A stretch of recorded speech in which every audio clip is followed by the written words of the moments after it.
So Ezekiel Elliott, like a lot of running backs, is seeking security, but he also wants immediate wealth. Timeout. So Ezekiel Elliott's holding out. They're not close. So free agency was created to make athletes rich. Go to the market, and it's a bidding war. That's how it works for me and Joy. Our contracts are up. We're free agents. We go out to the market, and if we've done a good job, people bid on us. And the owner said, okay, let's do free agency. And the player said, yeah, we like free agency. But if you're going to break free agency 2 years early to seek security, like the Powerball, I'm not going to make you the highest paid and give you the security because you're a running back. And we have Alfred Morris, and we'll draft another one. And our offensive line's great, and our quarterback's getting better. And we've got a bunch of good mouths to feed that are young and excellent players. Because once a player relinquishes free agency, and that's what Zeke wants. I don't want to go to free agency. Well, then I'm only bidding against myself. I'm Jerry Jones. I'm Stephen Jones. Free agency scares me because now I got to bid against my rivals. The Eagles may come and the Patriots and the Steelers. Free agency is not great for owners, but they have been willing in a collective bargaining agreement to allow free agency. They're like, okay, we own all the teams. Free agency, you negotiate it. Okay. Free agency is why LeBron James only signed one-year contracts so he could go back into the market so LeBron could control it. That's what Kevin Durant did, a one-year contract so I can control it. I want to get to free agency. That's what players are trying to do. But if you go to the league and you say, okay, I'll relinquish free agency. I want security to be paid now. Well, then I'm only bidding against myself, and I'm not going to give you the most money.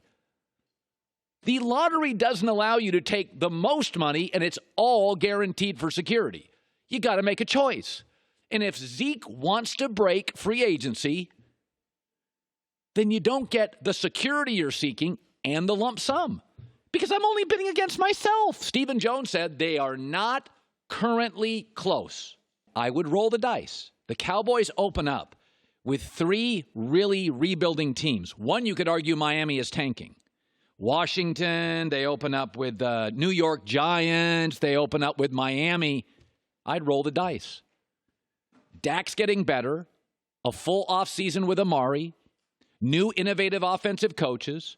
The offensive line for the first time in a year is healthy. The schedule's easy. I'm the Cowboys. I roll the dice, go 3-0, and get back some leverage if I've, in fact, lost any. But it's funny, you go to certain social media devices, and everybody's like, pay. These are called contract negotiations. I've been in 12 in my career. I've been in 12 negotiations in my career, locally, regionally, nationally. Okay, there's times I've had leverage. There's times, maybe my first contract at the other place, I didn't have a lot of leverage. But you never get everything. So if you're going to break free agency and give that to the owners, well, then you're not getting the lump sum and security. So I think Dallas has, in my opinion, I buy what the Joneses are selling, which is we're pretty good here. We're better with you, but we're pretty good here. And we're going to kind of wait on this thing, and we're not resetting the market. All right, I want to shift to Antonio Brown and his feet. They're gross. He can't practice. So Hard Knocks was on last night. It's very, very revealing. Hard Knocks is. And I'll get to some of that later. I thought they needed more John Gruden, and I think the Raiders are paralyzed by their past, which isn't nearly as good as the Steelers' past or the Packers' past, but they're paralyzed by it. But Antonio Brown had a very cute moment with his kids, his sons, at camp, talking about his former team, the Steelers, and Big Ben. I'm a big believer that fit matters. When Kevin Durant chose Kyrie over Steph, it's not about the cities or the coaches. I like Steph as a teammate better than Kyrie as a teammate. Fit matters. Big Ben and AB were a good fit. Big Ben is a deep ball thrower. The Steelers had a great O-line, allowing Big Ben to sit in the pocket and the fast receiver to run. They also had a star receiver on the other side, limiting the double teams to Antonio Brown.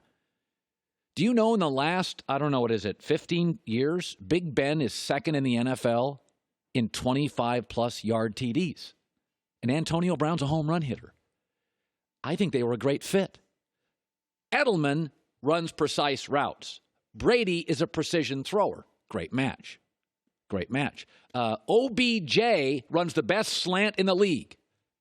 Baker Mayfield is great on those quick slants. They'll be a great fit. Get them on your fantasy team.